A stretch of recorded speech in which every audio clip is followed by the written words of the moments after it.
আরে তাড়াতাড়ি আসুন, আমার মাথায় কিছু ঢুকছে না, বুঝতে পারছি না কিছু। এইসব কলেজের ছেলে মেয়েদের থাকতে দেওয়াটাই আমার ভুল হয়েছে। আরে হয়েছেটা কি বলবেন তো? আপনি এসে দেখুন কি হয়েছে। সব বাচ্চা বাচ্চা ছেলে মেয়ে, আপনি একটু বুদ্ধিমান, তাড়াতাড়ি করুন। সুহানা কোনো উত্তর দিচ্ছে না মুস্তাফাদা। মিনিট 5 আগে তিন্নি ওকে দেখতে না পেয়ে খুঁজতে খুঁজতে এসে দেখে লনে এভাবে শুয়ে আছে।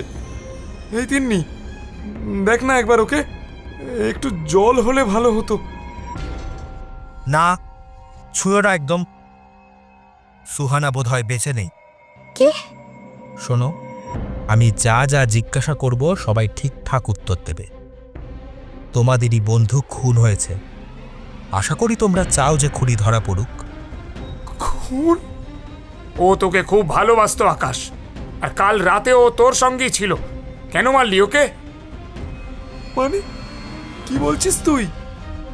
আমি ওকে নিজের প্রাণের থেকেও বেশি ভালোবাসতাম। আমি সুহানাকে মারবো? ভাবলি কিভাবে? মাথা খারাপ হয়ে গেছে তোর? হ্যাঁ হ্যাঁ, তুই খুন করেছিস সুহানাকে।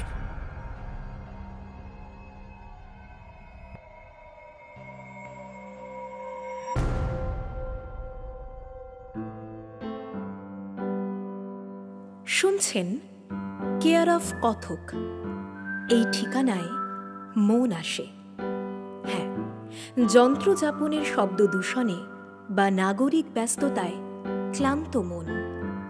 দেশি বিদেশি সাহিত্যের বিপুল সম্ভারের কিছু পৃষ্ঠা দিয়ে আমরা সাজিয়ে তুলেছি আমাদের পসরা।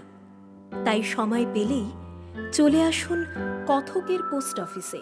এটা গল্পের ঠিকানা।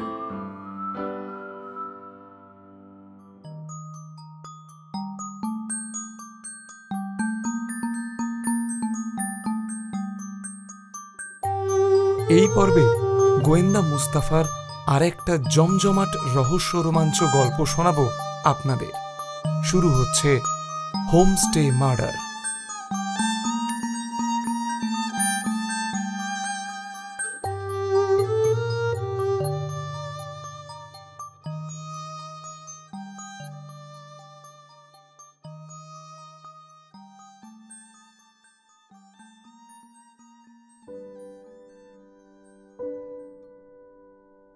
দুদিন হলো লাসেনের এই হোমস্টেতে এসে উঠেছে মুস্তাফা। হোমস্টের মালিক একজন বাঙালি, সুমিত বিশ্বাস। আজকাল এটা ব্যবসার নতুন ধরন হয়ে উঠেছে। দার্জিলিংয়ের ভিড়ের থেকে বাঁচতে অনেকেই এসে ওঠেন আশেপাশের এরকম অখ্যাত জায়গার হোমস্টেতে। মিরিক থেকে আরও ঘণ্টা 3 পথ লাসেন। মুস্তাফাও একটু ফাঁকায় সময় কাটাতে আপাতত অখ্যাত লাসেনকেই বেছে নিয়েছে। কয়েকদিনের মধ্যেই হয়তো ব্লগারদের সৌজন্যে থেকে ভিড়ে লাসেনেও তিল ধারণের জায়গা থাকবে না। হোমস্টেটা বেশ আপাতত ছিমছাম। মুস্তাফা ওর জন্য একটাই ঘর নিয়েছে। এছাড়া আরও 2 ঘর মিলিয়ে 5 জনের একটা দল আছে।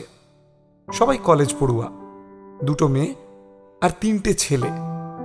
ওদের সঙ্গেও পরিচয় হয়েছে মুস্তাফার। বেশ হাসি খুশি প্রাণবন্ত ছেলে মেয়েগুলো। সন্ধ্যায় বসে গিটার বাজিয়ে গান গায় হোমস্টের সামনের লনে। মুস্তাফাও যোগ দেয় ওদের সঙ্গে। নিজের কলেজ বেলার কথা মনে পড়ে যায়। অয়ন, তিন্নি, সুহানা, আকাশ, সাগর, এই 5 জনকে দেখে ওরও ফিরে যেতে ইচ্ছা করে কলেজের দিনগুলোতে। এর মধ্যে সুহানা আর আকাশের মধ্যে যে একটা সম্পর্ক আছে সেটা আঁচ করতে পারেও, যদিও প্রকট নয়। তবে ওদের হাবে ভাবে চাহনিতে মুস্তাফার বুঝতে বাকি থাকে না প্রথম জীবনের বসন্তের ফুল ওদের মনের মধ্যে দোলা দিচ্ছে। ওরও তো এরকম হতো লিপিকাকে দেখলে। প্রথমবার যখন লিপিকা ওর হাতটা ধরল, পুরো শরীর থরথর করে কাঁপছিল মুস্তাফার। 1000টা বাঁশি একসঙ্গে বেজে উঠেছিল মনের ভিতরে। লিপিকারও তেমনই হয়েছিল নিশ্চয়ই। তারপর কতবার হাত ধরেছে, মন ছুঁয়েছে, হারিয়ে গেছে অনন্তে। প্রতিবারই একই অনুভূতিতে ছেয়ে যেত সে। এই ছেলেমেয়েগুলোর প্রাণোচ্ছলতা ওকে শান্তি দেয়। ওদের সঙ্গে বন্ধুত্বের মতোই হয়ে গেছে তার। 2 দিন ধরে প্রতিটা সন্ধ্যাকে ওরা রঙিন করে দিয়েছে। ধীরে ধীরে সূর্যি মামা পাটে যাওয়ার তোড়জোড় করছে। দূরে কুয়াশা ঢাকা পাহাড়ের কোলে নিভৃত যাপনে চলে যাচ্ছে এই দুনিয়ার সমস্ত শক্তির আধার সূর্য। হোমস্টের জানালা দিয়ে সেদিকেই অপলক তাকিয়ে আছে মুস্তাফা। এমন সময় ওর দরজায় মৃদু আঘাত শুনতে পেল। বাইরে থেকে একটা আওয়াজ ভেসে আসে, মুস্তাফাদা, মুস্তাফাদা, কোথায় গো? এসো, আমরা লনে বসছি, আজ কাবাব বানাবো। হ্যাঁ আসছি, তোমরা রেডি করো, আমি আসছি। গায়ে জ্যাকেটের উপর শালটা জড়িয়ে নেয় মুস্তাফা। ভালোই ঠান্ডা বাইরে। বাইরের লনে গোল করে 6টা চেয়ার পাতা। ওরা 5 জন আগে থেকেই বসে আছে। ওকে দেখে সহাস্যে তিন্নি বলে, ওই তো মুস্তাফাদা এসে গেছে, তাড়াতাড়ি এসো, অয়ন একটা নতুন গান বানিয়েছে। হাসি মুখে মুস্তাফা খালি চেয়ারটায় বসে পড়ে। অয়ন গিটারে টুংটাং শুরু করে। সামনে সুহানা বসে কাবাবের প্রস্তুতি শুরু করেছে। আকাশ সাহায্য করছে সুহানাকে। মুস্তাফাদা, আজ একটু রাম চলবে তো? পাশ থেকে অয়ন ধমকে ওঠে, কি যাতা বলছিস? মুস্তাফাদাদের ধর্মে ওসব মানা আছে? আমি ধর্ম মানি না অয়ন, আর এই ঠান্ডায় রাম খেতেও আমার আপত্তি নেই। আমি সর্বভুক, একমাত্র মানুষের মাংস ছাড়া সবই খাই। আপনি খুবই উদার, কিন্তু সবাই তো আপনার মতো হয় না। আপনাদের ধর্মে তো এসব করলে কাফের বলে দেয়। খুবই স্ট্রিক্ট আপনাদের ধর্ম। বললাম না, আমি ধর্ম বিষয়টা মানি না। আর কোন অর্গানাইজড ধর্মটা স্ট্রিক্ট নয় অয়ন? সমস্ত অর্গানাইজড ধর্মই তার ঠিক করে দেওয়া গণ্ডির মধ্যেই সবাইকে চালনা করতে চায়, না হলে তার কাঠামো তো বালির বাঁধের মতো ভেঙে পড়বে। এটা শুধু স্পেসিফিক কোনো ধর্মের বিষয় নয়, পুরো দুনিয়ার ইতিহাস দেখে নাও, সব ধর্মেরই একই ইতিহাস। ভারতীয় ধারণায় ধর্ম মানে যা ধারণ করা হয়, কিন্তু দেখো আজ ধর্ম মানে হয়ে গেছে যেটা আমাদের ধারণ করতে বাধ্য করা হয়। আর সেটা যদি না মানা হয়, তাহলে ধর্মের ঠিকাদাররা হামলে পড়বে, সমাজচ্যুত করবে। বিরোধিতার কোনো স্থানই নেই। অয়নের যেন তর্কের নেশায় পেয়েছে। প্রবল আপত্তি জানায় সে। কিন্তু তবুও কোনো ধর্মই আপনাদের মতো স্ট্রিক্ট নয়। বিন্দুমাত্র বিরোধিতা সহ্য করতে পারে না আপনাদের ধর্ম, খুন পর্যন্ত করে দেয়।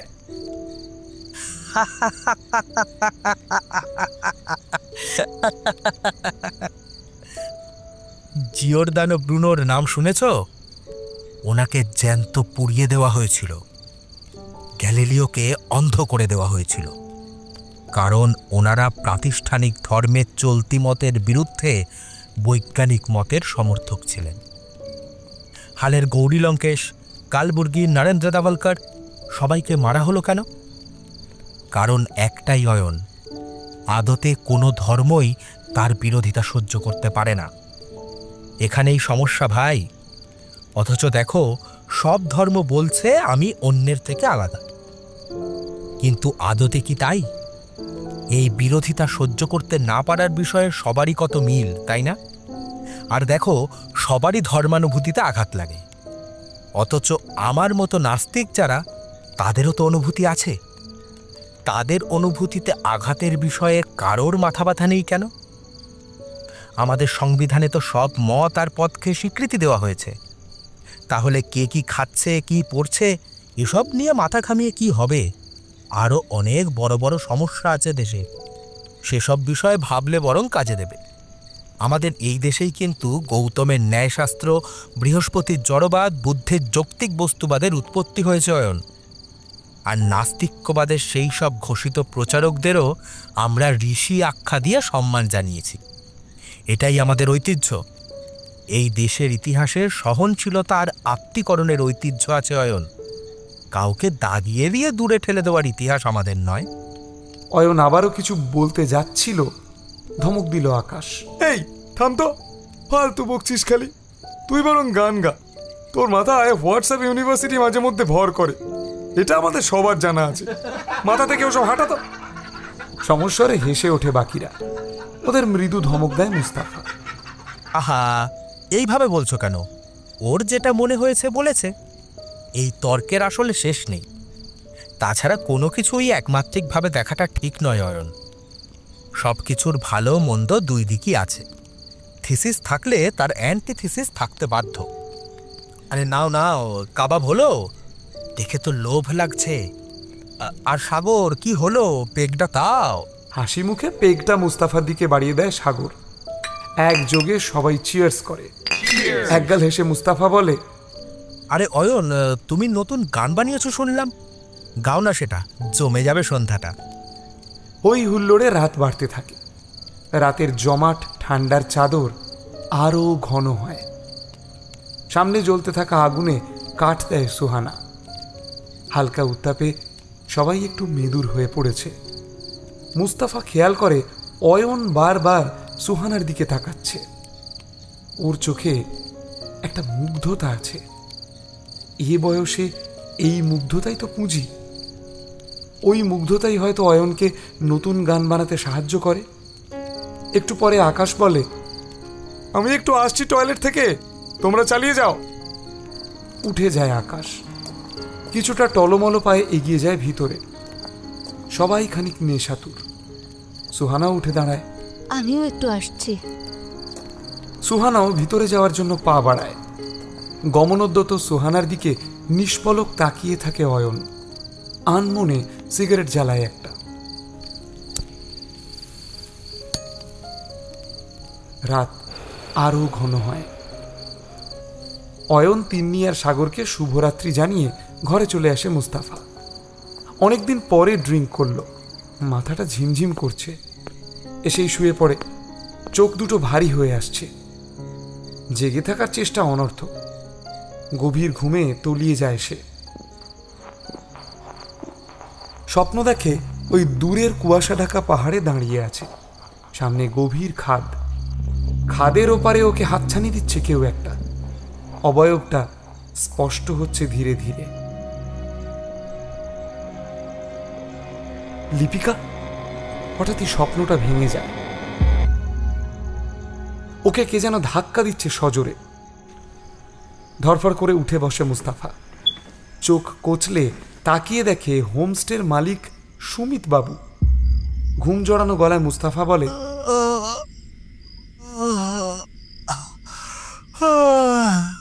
কি হয়েছে সুমিত বাবু? আরে তাড়াতাড়ি আসুন, আমার মাথায় কিছু ঢুকছে না। বুঝতে পারছি না কিছু। এইসব কলেজের ছেলে মেয়েদের থাকতে দেওয়াটাই আমার ভুল হয়েছে। আরে হয়েছেটা কি বলবেন তো? আপনি এসে দেখুন কি হয়েছে। সব বাচ্চা বাচ্চা ছেলে মেয়ে। আপনি একটু বুদ্ধিমান, তাড়াতাড়ি করুন বলে ঘর থেকে বেরিয়ে যায় সুমিত বিশ্বাস। মুস্তাফাও তড়িঘড়ি শালটা গায়ে জড়াতে জড়াতে তার পিছনে পিছনে এসে দাঁড়ায় লনে। কেউ একজন মুখ থুবড়ে পড়ে আছে লনে। কাছে গিয়ে দাঁড়ায় মুস্তাফা। সুহানা।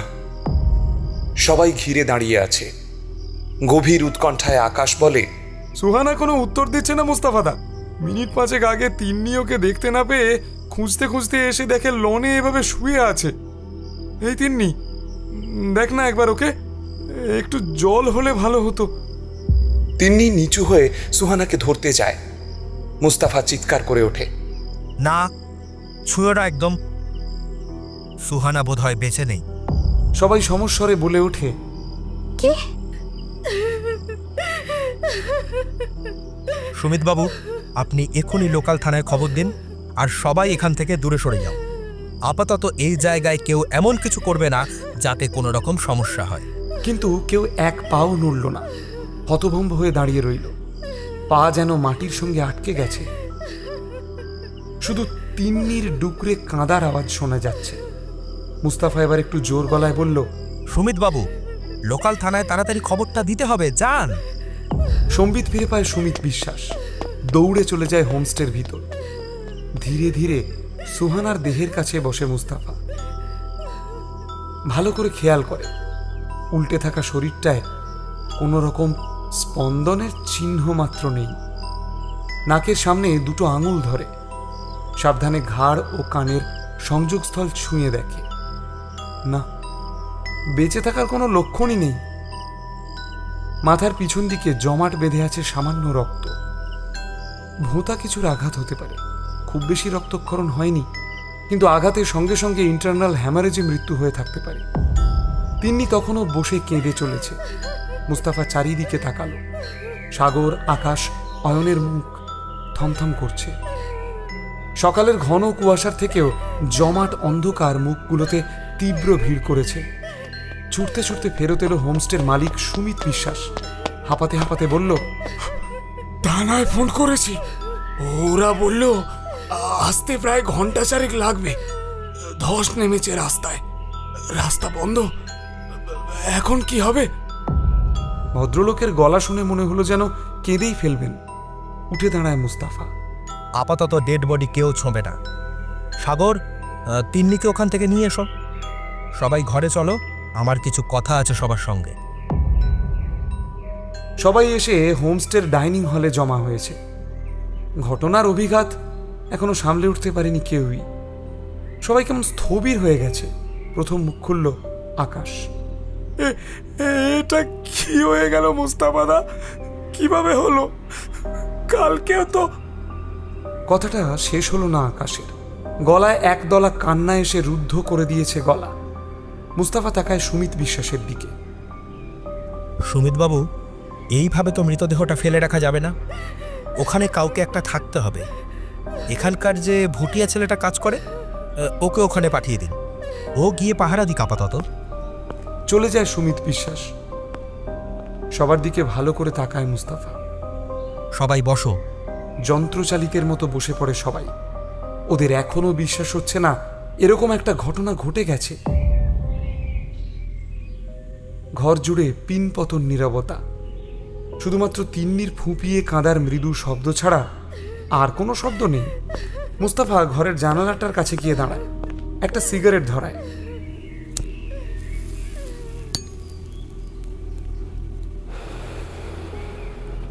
সুহানার বাড়িতে আর কে কে আছেন?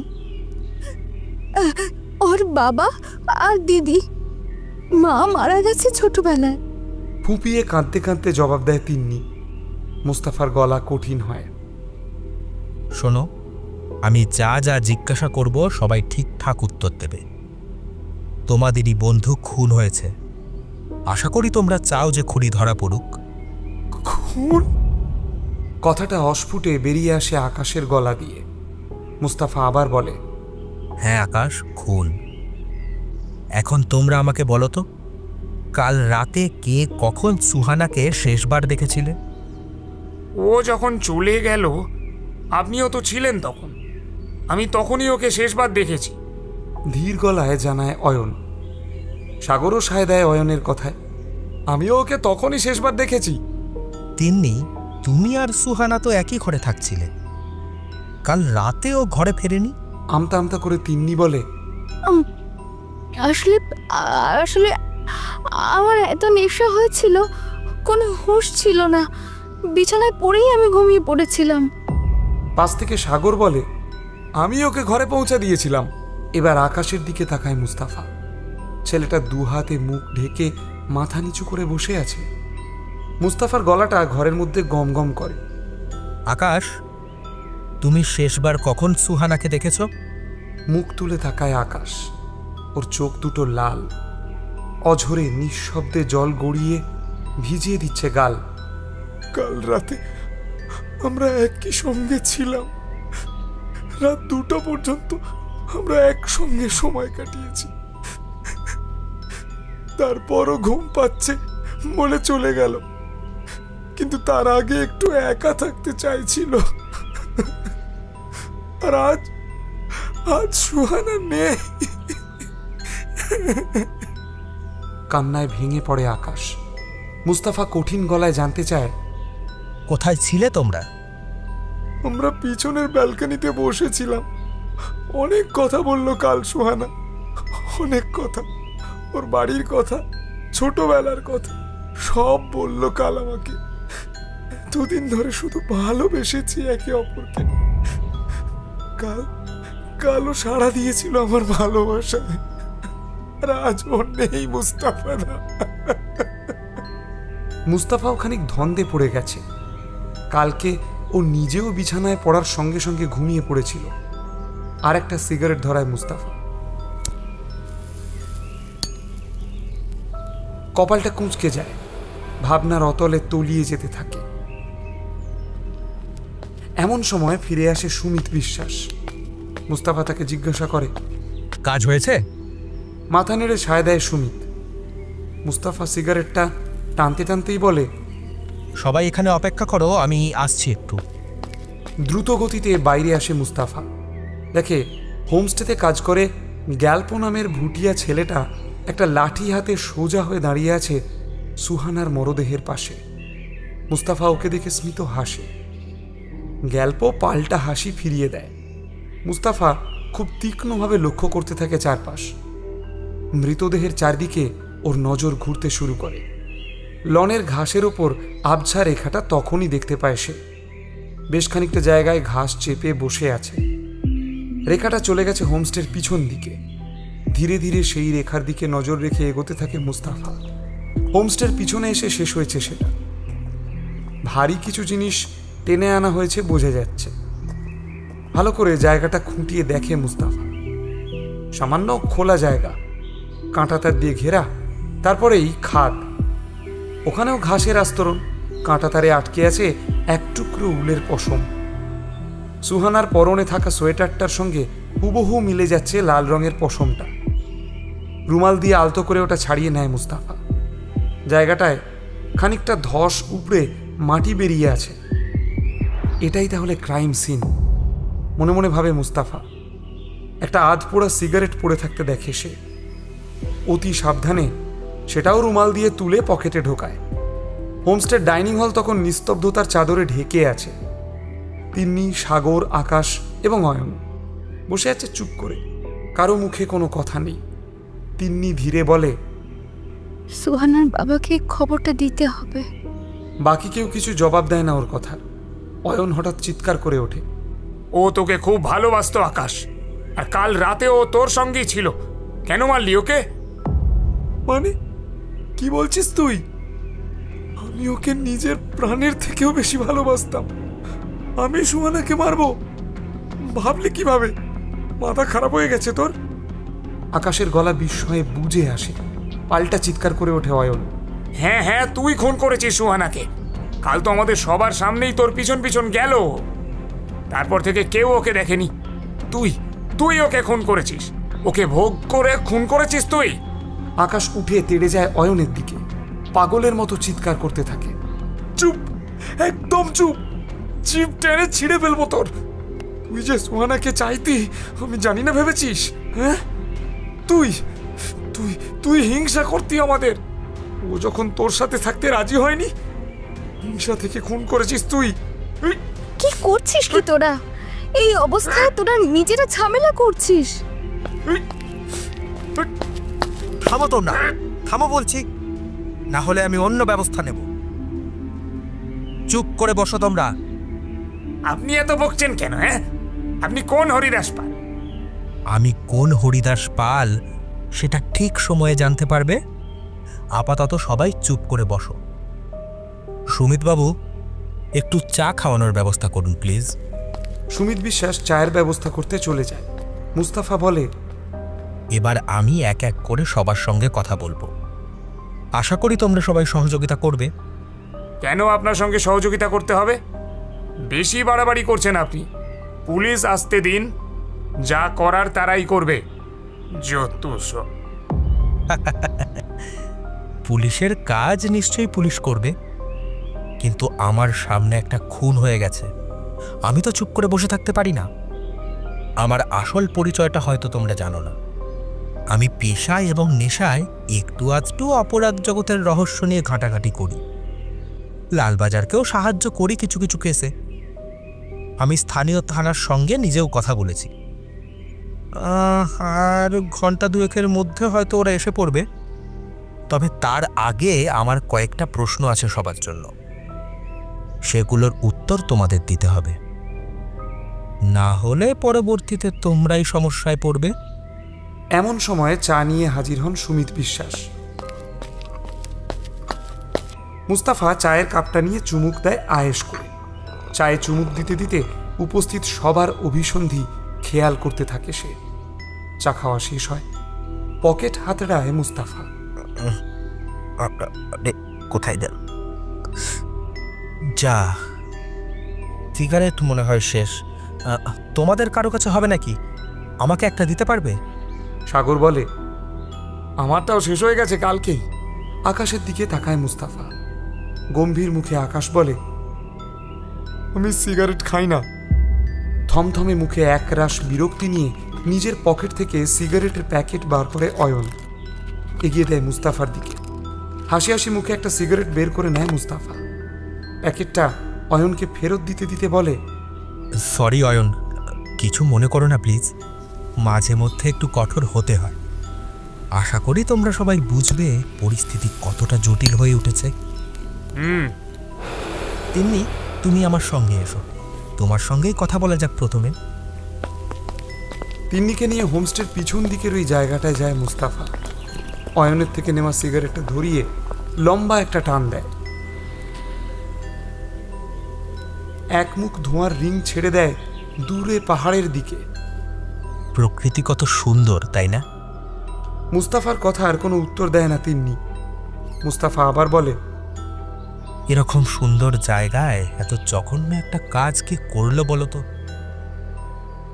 তোমাদের মধ্যে কারোর উপর সন্দেহ হয় তোমার? না। তোমরা তো ভালো বন্ধু ছিলে। আকাশ আর সুহানার মধ্যে সম্পর্কের কথা জানতে? আন্দাজ করতাম সবাই ওরা একে অপরকে পছন্দ করত, কিন্তু সামনাসামনি কাউকে বুঝতে দিতে চাইতো না। কাল যখন আকাশের পিছন পিছন সুহানা গেল, অবাক হয়েছিলাম আমি, কিন্তু তারপর এরকম হয়ে গেল। আমি এখনো ভাবতে পারছি না। একটা কান্নার রেশ দলা পাকিয়ে গলার কাছে উঠে আসে তিন্নির। মুস্তাফা মোলায়েম গলায় বলে, দিব্যি হাসি খুশি মেয়ে, ঘুরতে এসে এরকম ঘটনা ঘটে গেল, আমারও অবাক লাগছে। তাছাড়া তোমার আর আচ্ছা, একটা ব্যক্তিগত প্রশ্ন, তোমার আর সাগরের মধ্যে কি কোনো সম্পর্ক আছে? মুস্তাফার কথাটা শুনে একটু চমকায় তিন্নি। খানিকক্ষণ চুপ থাকে, ধীর গলায় বলে, হ্যাঁ, কিন্তু আপনি কিভাবে?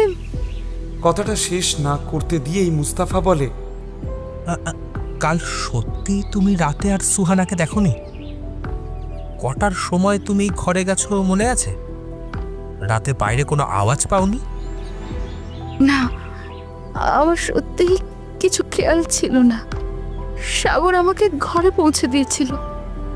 আমার আর কোনো হুঁশ ছিল না, বিশ্বাস করুন মুস্তাফাদা। আচ্ছা আচ্ছা, তুমি একটু শান্ত হও প্লিজ। আচ্ছা, অয়নকে কেমন মনে হয় তোমার? কোনো সন্দেহ হয়? মানে হঠাৎ এরকম জিজ্ঞাসা করছেন কেন? আরে বলোই না। আমরা সবাই অনেক পুরনো বন্ধু মুস্তাফাদা। সেই স্কুলের সময় থেকে আমাদের 5 জনের বন্ধুত্ব। এখানে কারো ব্যাপারে আমি উল্টোপাল্টা কিছু ভাবতে পারবো না। আচ্ছা, এখন তুমি যেতে পারো। একটু অয়নকে এখানে পাঠিয়ে দাও, আমি এখানেই আছি। তিন্নি চলে যায়। মুস্তাফা পিছন দিকের কাঠের দেওয়ালটা ভালো করে খেয়াল করে এই সুযোগে। বলুন, কি জানতে চান? পিছন থেকে কর্কশ স্বরটা শুনে মুস্তাফা পিছন ফিরে দেখে অয়ন এসে দাঁড়িয়েছে। সহাস্যে মুস্তাফা বলে, আমার ওপর সবসময় এত রেগে থাকো কেন তুমি? আমি তো আমার কাজ করছি শুধু। আমি রেগে টেগে নেই, কিন্তু আপনি বাড়াবাড়ি করছেন সব কিছুতে। এসব করার রাইট আপনার নেই। একরাশ বিরক্তি ঝরে পড়ে অয়নের গলায়। তখনই হঠাৎ প্রশ্নটা ছুঁড়ে দেয় মুস্তাফা, তুমিও তো সুহানাকে পছন্দ করতে, তাই না অয়ন? হ্যাঁ, করতাম। তাতে কি আপনার পিছনে জ্বালা করছে নাকি? আমি পছন্দ করতাম সুহানাকে, আমি ভালোবাসতাম ওকে। তার জন্য আমাকে খুনি বলতে চান? কি প্রমাণ আছে? হ্যাঁ, আমার বালটাও ছিঁড়তে পারবেন না আপনি। আহা, আবার রেগে যায়। আমি কখন বললাম তুমি খুন করেছো? আমি তো শুধু জানতে চাইলাম। আর মানুষই তো মানুষকে পছন্দ করবে। বেশ একটা ত্রিকোণ প্রেমের প্লট তৈরি হয়েছে। আচ্ছা শোনো, রাগ কমাও। আর একটা সিগারেট দাও না ভাই, ওটা না খেলে আমার ঠিক বুদ্ধি খোলে না। মুস্তাফার গলা শিশিরের পেলব আবেশের থেকেও নরম শোনায়। অয়ন সিগারেটের প্যাকেটটা এগিয়ে দেয়। সিগারেট নিয়ে মুস্তাফা বলে, বাহ, বেশ দামি ব্র্যান্ডেড সিগারেট খাও তো তুমি।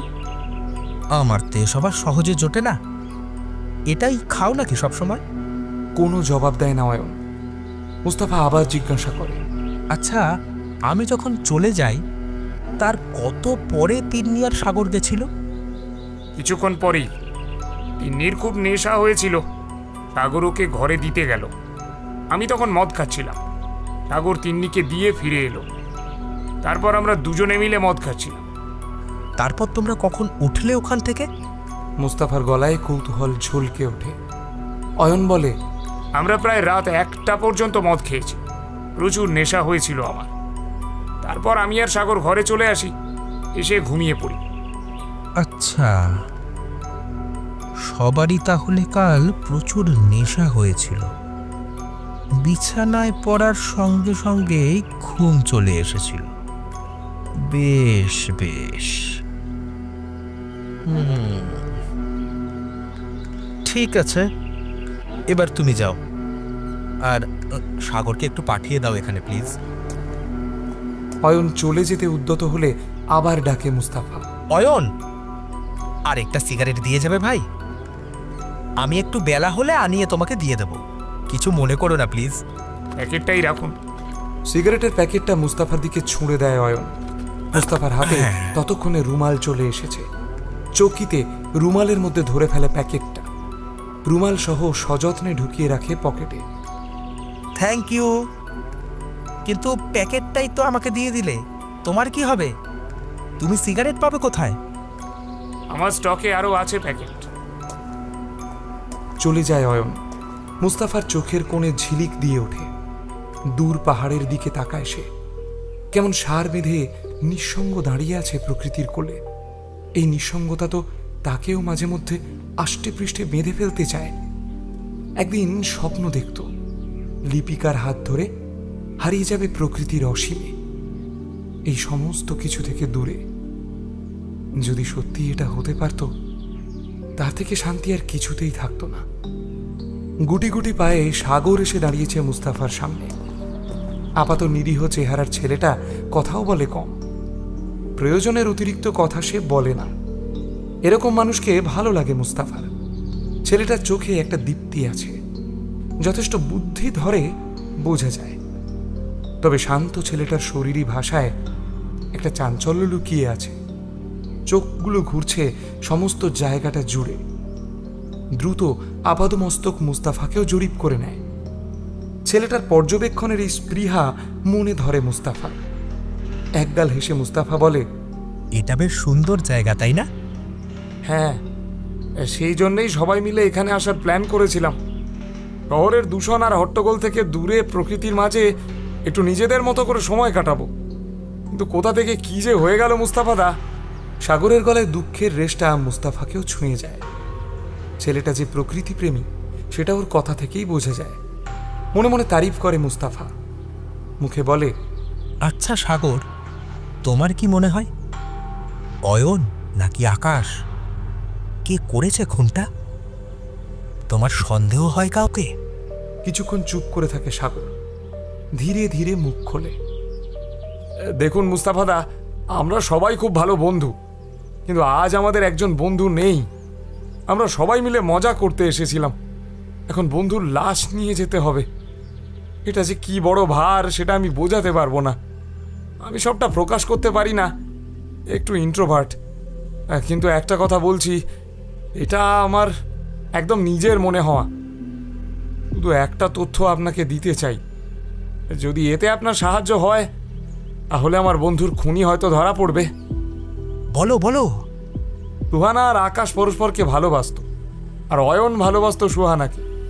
আকাশকে হিংসা করে অয়ন, সুহানাকে মনে প্রাণে চাইতো, কিন্তু সুহানা ওকে পাত্তা দিত না। জানেন, আমি জানি না, কিন্তু অয়নের মতো রগচটা ছেলে যদি কিছু করে বসে, না না, এসব আমি কি বলছি, সরি মুস্তাফা, এসব আমি কল্পনাও করতে পারি না। আমরা সবাই ভালো বন্ধু, চুপ করে যায় সাগর। মুস্তাফা কোমল গলায় বলে, বুঝতে পারছি সাগর। আচ্ছা, কাল রাতে অস্বাভাবিক কিছু দেখেছো বা শুনেছো? না, কাল তো আমি তিন্নিকে ঘরে পৌঁছে দিয়ে নিজের ঘরে গিয়ে শুয়ে পড়েছিলাম। আমারও খুব নেশা হয়েছিল, গিয়েই ঘুমিয়ে পড়েছি।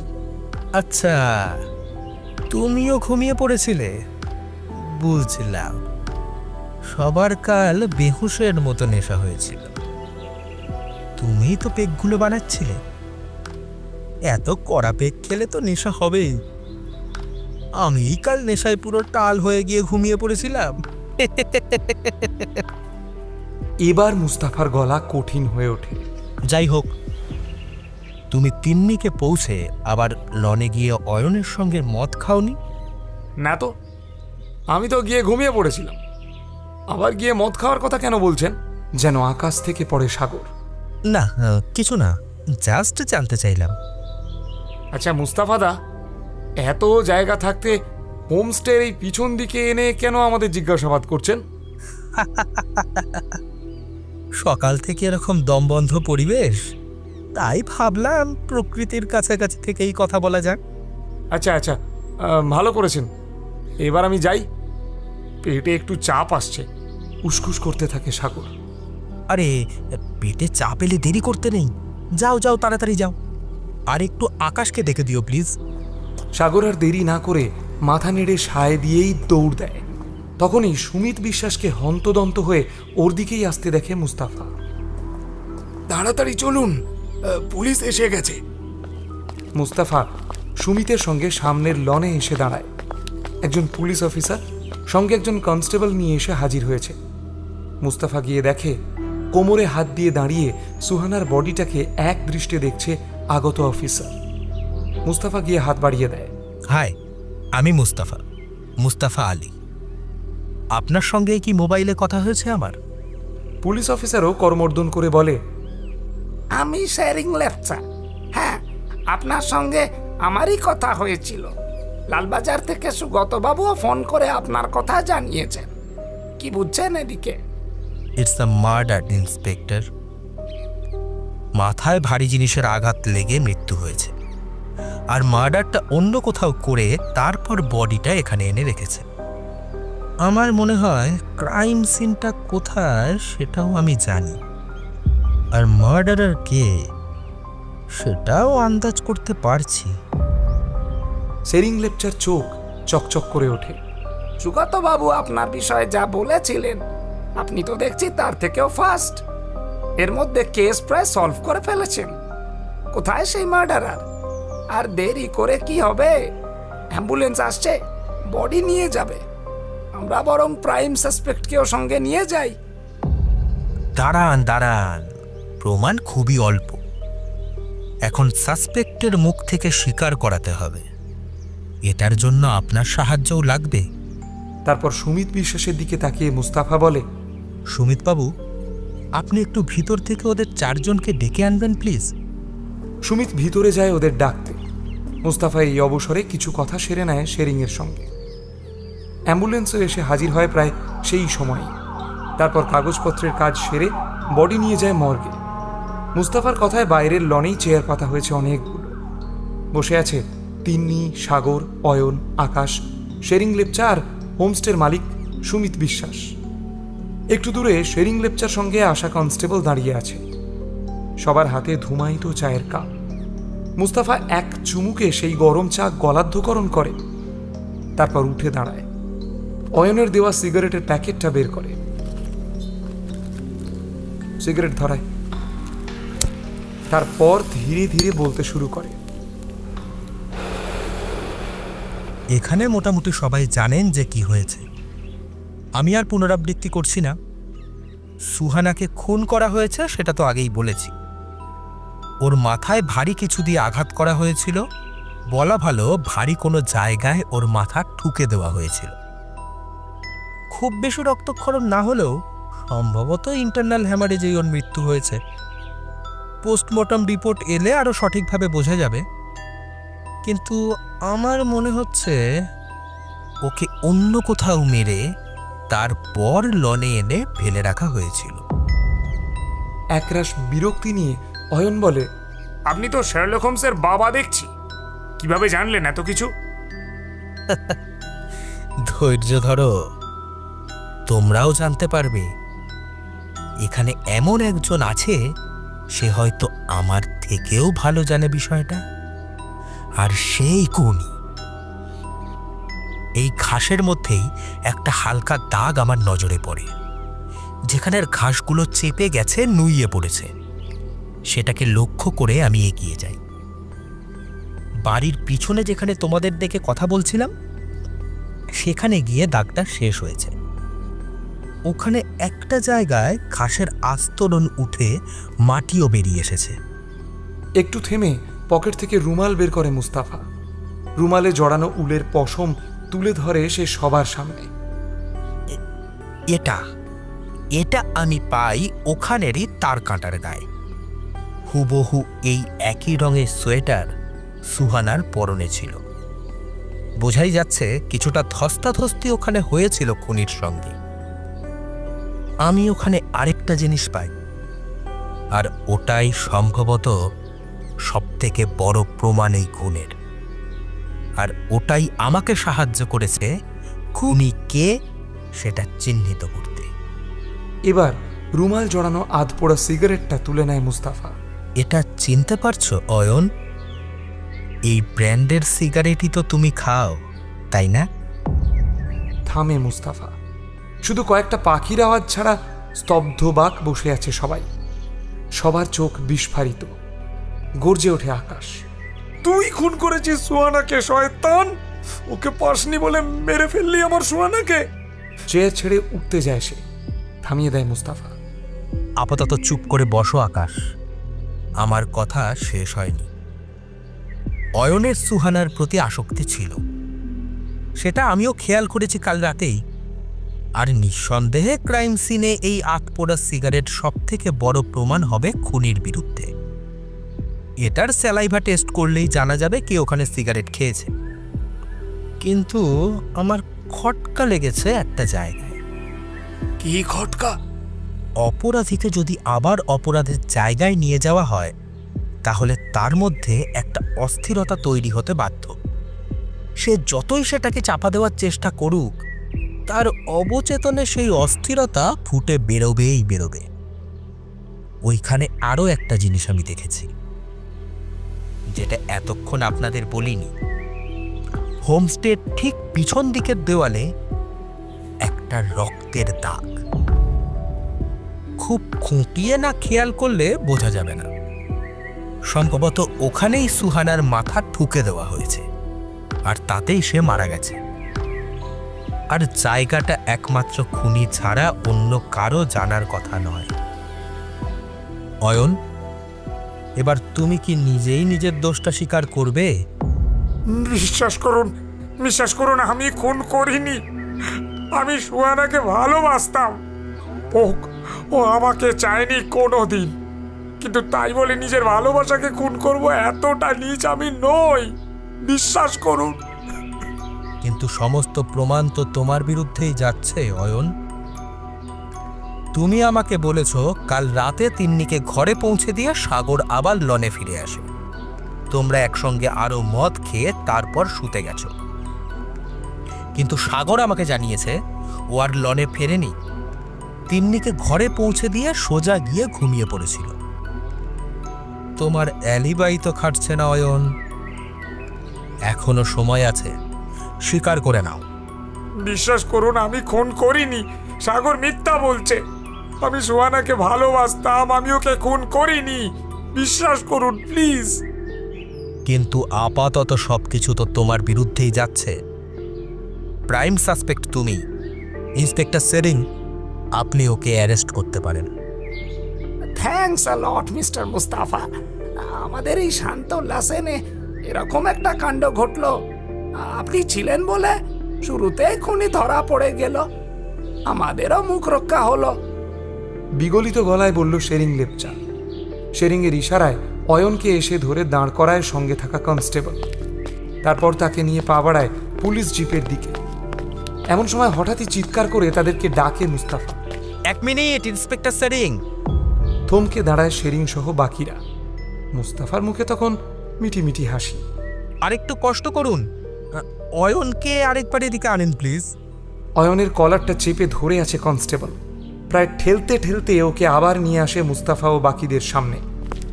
অয়নের পাংশু মুখে তখন বিষাদের রাজত্ব। বাকিরাও চেয়ার ছেড়ে উঠে দাঁড়িয়েছে। আকাশ রাগের দাঁত কিড়মিড় করছে। সবার দিকে এক ঝলক দেখে নিয়ে হো হো করে হেসে ওঠে মুস্তাফা।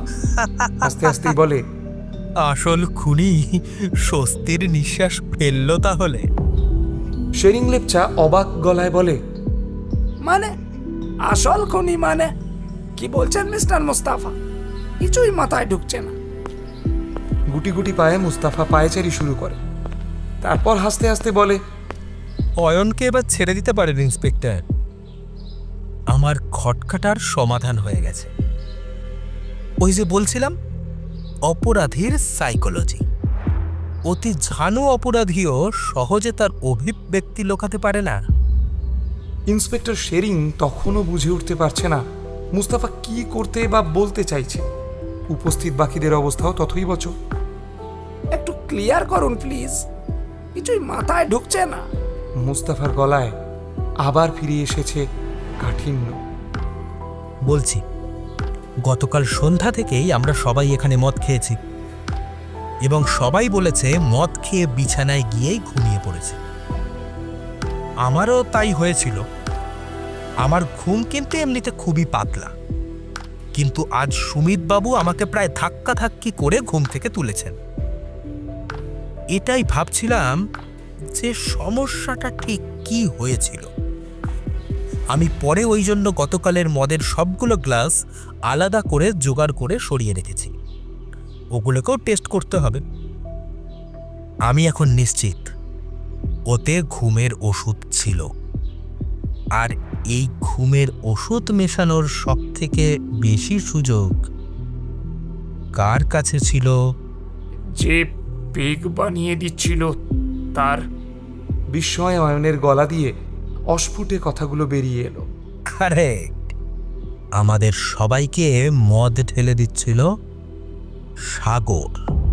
থামলো মুস্তাফা। সবগুলো চোখ তখন সাগরের দিকে আটকে আছে। সাগর এক পা দু পা করে পিছিয়ে যেতে চাইছে। মুহূর্তে অয়ন এক ঝটকায় কনস্টেবলের থেকে নিজেকে ছাড়িয়ে নিল। তারপর ক্রুদ্ধ গর্জনে ঝাঁপিয়ে পড়ল সাগরের ওপর। এলো পাথারি ঘুষি চালাতে থাকে অয়ন। কোনো রকমে কনস্টেবল আর শেরিং লেপচা তাকে ধরে সরিয়ে আনলো সেখান থেকে। সাগরের মুখ ফেটে তখন রক্ত ঝরছে। মুস্তাফা গিয়ে দাঁড়ায় সাগরের কাছে। যে কোনো খুনের মূল বিষয় হলো মোটিভ। এখানে অয়নের মোটিভটাই সব থেকে বেশি পোক্ত ছিল, ত্রিকোণ প্রেম এবং প্রত্যাখ্যাত হওয়া। কিন্তু তোমার মোটিভটা ভয়ানক ছিল সাগর। এখন তুমিই বলবে না আমি আমার বাকি হাইপোথিসিসটা বলবো? সাগর কোনো কথা বলে না। জিভ দিয়ে গড়িয়ে পড়া নোনা রক্ত চেটে নেয় খানিক। মুস্তাফা আবার শুরু করে। সাগর খুব সুচতুরভাবে সবার মদে কাল ঘুমের ওষুধ মিশিয়েছে। সম্ভবত আগে থেকেই মিশিয়ে রেখেছিল ও, তাই সবাই মরার মতো ঘুমিয়েছে কাল। তিন্নিকে ঘরে পৌঁছে ও সত্যিই ফিরেছিল লনে অয়নের কাছে। অয়ন মিথ্যা বলেনি। তারপর আরও কয়েক পেগ মদ খেয়ে ওরা ঘরে যায়। সাগর সম্ভবত মদ খায়নি, যদিও এটা আমার অনুমান। সবাই এতটাই মদ খাচ্ছিল যে ঠিকভাবে খেয়ালও করেনি কে মদ খাচ্ছে আর কে খায়নি। তারপর ঘরে গিয়ে অয়ন ঘুমিয়ে পড়ে। সাগর ইচ্ছাকৃতই অয়নের সিগারেটের প্যাকেট থেকে একটা সিগারেট নেয়। তারপর সুহানার সঙ্গে কি করেছ সেটা নিজের মুখেই বলো সাগর, আর লুকিয়ে লাভ নেই। কি আবার করব? হ্যাঁ, কবে থেকে বলছি আমার সঙ্গে শুতে না, শুধু আকাশকেই চাই। হালকেও গেল আকাশের পিছন পিছন। তিন্নিকে ঘরে পৌঁছে দিয়ে দেখলাম দুজনে পিছনের ব্যালকনিতে পিরিত মারাচ্ছে। মাক্কো মাক্কো ব্যাপার। হ্যাঁ, ঘুমের ওষুধ আগে থেকেই দিয়েছিলাম। সবাই ঘুমালে কালকেই খেয়ে নিতাম মালটাকে। শালা ভালো করে মদ না খেয়ে দুজনে চুমু খেতে চলে গেল। মটকা গেল গরম হয়ে। আমি লুকিয়ে শুনলাম সুহানা আকাশকে বলছে একটু একা ও প্রকৃতির নির্জনতা উপভোগ করবে। হোমস্টের পিছনের দিকটা নাকি দারুণ। আকাশ শুতে চলে গেল, সুহানা গেল ওই পিছনের দিকটায়।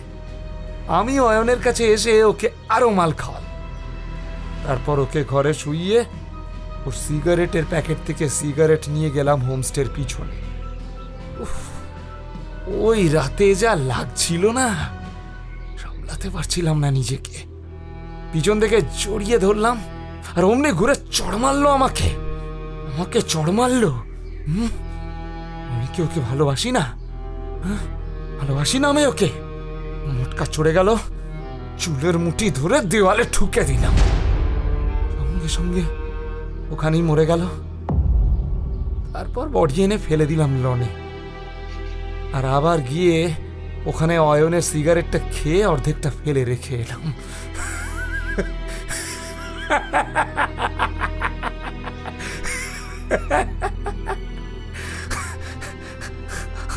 আমার সঙ্গে নকরামি। আমার সঙ্গে নকরামি। হ্যাঁ হ্যাঁ করে হাসতে থাকে সাগর। তিন্নি এগিয়ে এসে সজোরে চড় মারে সাগরের গালে। You pervert swine! থু! এক দলা থুতু ছিটিয়ে দেয় সাগরের মুখে। সাগর তখনও হেসে চলেছে। সাগরকে অ্যারেস্ট করে নিয়ে গেছে প্রায় আধ ঘন্টা হলো। সবাই বসে আছে লনে। কিছুক্ষণ আগে ওখানেই পড়েছিল সুহানার দেহটা। ওরা 5 বন্ধু এসেছিল বেড়াতে। আজ সুহানা পৃথিবীতে নেই। সাগর অ্যারেস্ট। একটা দীর্ঘশ্বাস ফেলে অয়ন মুস্তাফাকে বলল, থ্যাংক ইউ মুস্তাফাদা, আপনাকে অনেক অপমান করেছি, ক্ষমা করবেন প্লিজ। আরে ওসব ভুলে যাও। কিন্তু সাগরই যে কালপ্রিট এটা বুঝলেন কিভাবে? হাসে মুস্তাফা, সিগারেট ধরায়, লম্বা টান দেয়। আমি ইচ্ছাকৃতভাবেই বাড়ির ওই পিছন দিকটায় সবাইকে ডেকে জিজ্ঞাসাবাদ করছিলাম, কারণ ক্রাইম সিনে অপরাধীকে নিয়ে গিয়ে ফেলতে চাইছিলাম। ওটাই সবার লিটমাস টেস্ট। আসল সন্দেহটা আমার হয় ওই সময়েই, কারণ সবার অভিব্যক্তি খেয়াল করছিলাম খুঁটিয়ে। একমাত্র ওর মধ্যেই একটা অদ্ভুত চাঞ্চল্য ছিল, আর সেটাকে চাপা দেওয়ার চেষ্টাও করছিল ও। তাছাড়া বারবার ওর চোখ চলে যাচ্ছিল দেওয়ালের রক্ত লেগে থাকা অংশটার দিকে। যদিও আমি তার আগে ওই জায়গাটার বিশেষত্ব নিয়ে কাউকেই কিছু বলিনি। দেওয়ালটার বিষয়েও কারো কিছু জানার কথা নয়, একমাত্র খুনি ছাড়া। তাছাড়া খুব সচেতন আর সুচতুর ভাবে সাগর চেষ্টা করছিল আমার ধারণাকে একটা শেপ দিতে। তোমার দিকে সন্দেহটা যাতে বাড়ে সেইভাবেই কথা বলছিল ও। কিন্তু সবাই যখন বলল যে নেশার চোটে কিছুই মনে নেই আর মরার মতো সবাই ঘুমিয়েছে, তখনই বুঝলাম মদের মধ্যে কিছু মেশানো হয়েছিল। আর সাগরই কাল সবার জন্য পেগ বানাচ্ছিল, তাই ওর কাছেই সব থেকে বেশি সুযোগ ছিল। তারপর তোমাকে যখন গ্রেপ্তার করানোর নাটকটা করলাম সেরিংকে দিয়ে, তখন খেয়াল করলাম একটা স্বস্তির নিঃশ্বাস ফেলল ও। ব্যাস, আমি তখনই নিশ্চিত হয়ে গেলাম। যাই হোক, সবগুলো স্যাম্পেল সেরিনকে দিয়ে দিয়েছি। যথেষ্ট প্রমাণ আছে ওর বিরুদ্ধে। আপাতত আর এখানে থাকতে ইচ্ছা করছে না। এসেছিলাম প্রকৃতির কোলে বিশ্রাম নিতে, আর এখানেও সেই একই জিনিস, মানুষের হিংস্রতা ক্রমবর্ধমান।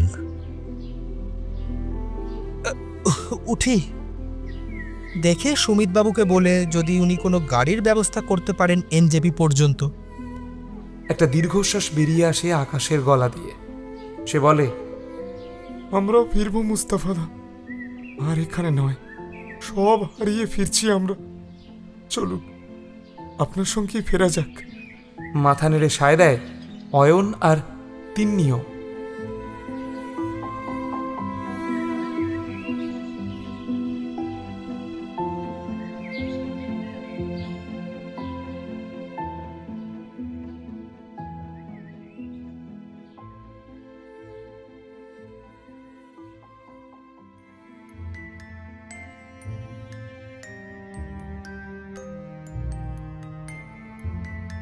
শুনলেন হোমস্টে মার্ডার, রচনা নীলাশিস বসু, সূত্রধার ও গল্প পাঠে আমি সৌরভ রায়।